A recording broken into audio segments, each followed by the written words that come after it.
പ്രിയപ്പെട്ട അധ്യാപകരെ, എൻ്റെ പ്രിയ സുഹൃത്തുക്കളെ, ഇന്ന് സെപ്റ്റംബർ 5 അധ്യാപക ദിനം. നമ്മുടെ ജീവിതത്തിന് വഴികാട്ടിയായും ജ്ഞാനത്തിൻ്റെ വിളക്കായി നമ്മെ മുന്നോട്ട് കൊണ്ടുപോകുന്ന ഗുരുക്കന്മാർക്ക് നന്ദി പറയാനുള്ള ദിനം. അധ്യാപകൻ വെറും പാഠങ്ങൾ പഠിപ്പിക്കുന്ന ഒരാളല്ല. അവർ നമ്മിൽ ശ്രദ്ധ, ക്ഷമ, സ്നേഹം, നല്ല ചിന്തകൾ എന്നിവയെല്ലാം വിതറുന്നവരാണ്. അധ്യാപകൻ്റെ ഓരോ വാക്കും, ഓരോ പുഞ്ചിരിയും, ഓരോ കരുതലും നമ്മുടെ ജീവിതത്തിൽ വലിയ സ്വാധീനമാണ് ചെലുത്തുന്നത്. ഇന്ത്യൻ പണ്ഡിതനായിരുന്ന ഡോക്ടർ സർവേപ്പള്ളി രാധാകൃഷ്ണൻ്റെ ജന്മദിനമാണ് നമ്മൾ ഇന്ന് അധ്യാപക ദിനമായി ആഘോഷിക്കുന്നത്. ഇന്ത്യയുടെ ആദ്യത്തെ ഉപരാഷ്ട്രപതിയും രണ്ടാമത്തെ രാഷ്ട്രപതിയുമായിരുന്നു അദ്ദേഹം. വിദ്യാർത്ഥി സമൂഹത്തെ വളരെയധികം സ്നേഹിച്ചിരുന്ന ഒരു മഹാനായ അധ്യാപകനായിരുന്നു അദ്ദേഹം.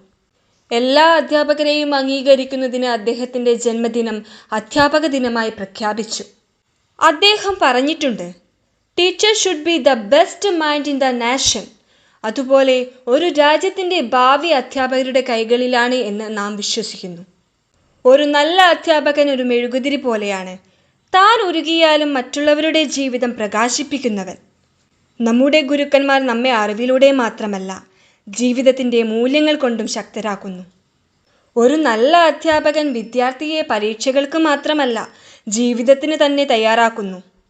നമ്മിൽ ആത്മവിശ്വാസം നിറയ്ക്കുകയും പരാജയത്തെ പേടിക്കാതെ മുന്നോട്ടു പോകാൻ പഠിപ്പിക്കുകയും ചെയ്യുന്നു. എൻ്റെ ജീവിതത്തിൽ പല അധ്യാപകർ നൽകിയ പ്രചോദനം ഇന്നും എൻ്റെ മനസ്സിൽ തെളിഞ്ഞു നിൽക്കുന്നു. ഈ അധ്യാപക ദിനത്തിൽ നമുക്ക് നമ്മുടെ അധ്യാപകർക്ക് നൽകാൻ ആകുന്ന ഏറ്റവും വലിയ സമ്മാനമെന്ന് വെച്ചാൽ, തൻ്റെ ചുറ്റുപാടിനെ മനസ്സിലാക്കുന്ന, തൻ്റെ ചുറ്റുമുള്ള കൂട്ടുകാരെ മനസ്സിലാക്കുന്ന, വിദ്യാഭ്യാസത്തെ മാനിക്കുന്ന, എല്ലാത്തിനുപരി നല്ല മനസ്സുള്ള മനുഷ്യരാകുക എന്നതാണ്. എന്നും എപ്പോഴും എനിക്ക് പിന്തുണയും പ്രചോദനവും നൽകിയ എൻ്റെ എല്ലാ പ്രിയ അധ്യാപകർക്കും എൻ്റെ ഹൃദയം നിറഞ്ഞ അധ്യാപക ദിന ആശംസകൾ നേർന്നുകൊണ്ട് എൻ്റെ വാക്കുകൾ നിർത്തുന്നു. നന്ദി, നമസ്കാരം.